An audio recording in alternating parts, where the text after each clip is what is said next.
Yesterday, Motorola launched the Moto G5 and the Moto G5 Plus in MWC. It is kind of like showcasing the device before actually launching it. It's not yet launched in India, but it would essentially come at around 15th March.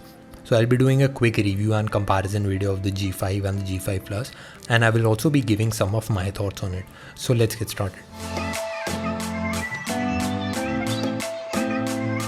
The Moto G5 Plus comes out of the box with Snapdragon 625.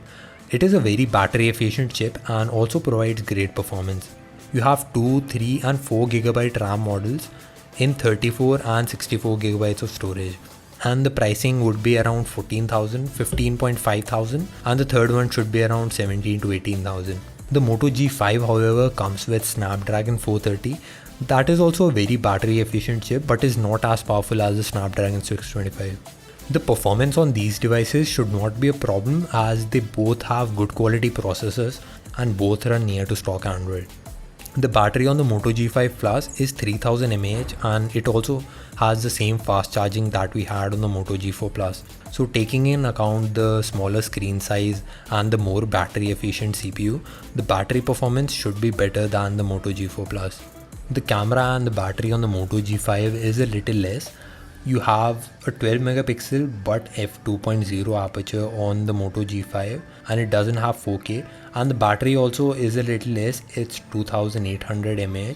There won't be a lot of difference in the camera performance or battery life, but it's kind of a downgrade when compared to the G5 Plus. The build quality is kind of an upgrade. You have the metallic frame but you also get a smaller screen at 5.2 inches, smaller as compared to the previous generations. The display however is IPS LCD and is quite good. The camera on the Moto G4 Plus was one of the best in the mid-range bracket.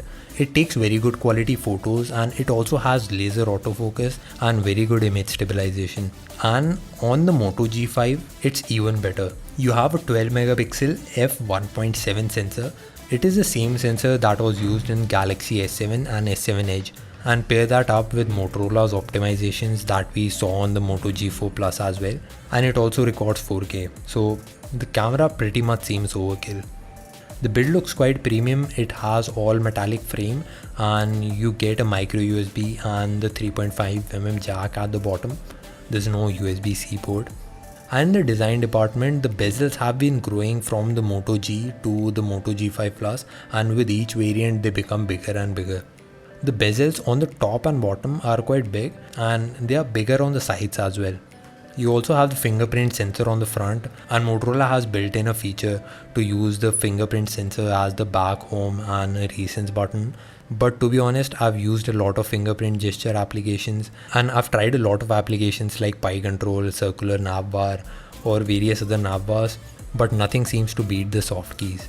So we'll have to see how much useful that feature comes out to be. Instead of one or two design choices or the lack of USB-C port, I don't think there's anything that's keeping the Moto G5 Plus down. And Motorola just improved the Moto G4 Plus and made it a little better and didn't mess up any other features that it previously had. So I think it's a worthy upgrade. Let me know in the comment section below if you think the Moto G5 Plus is a worthy upgrade. And if you liked the video, you can click on the thumbs up button and subscribe to this channel for more content like this.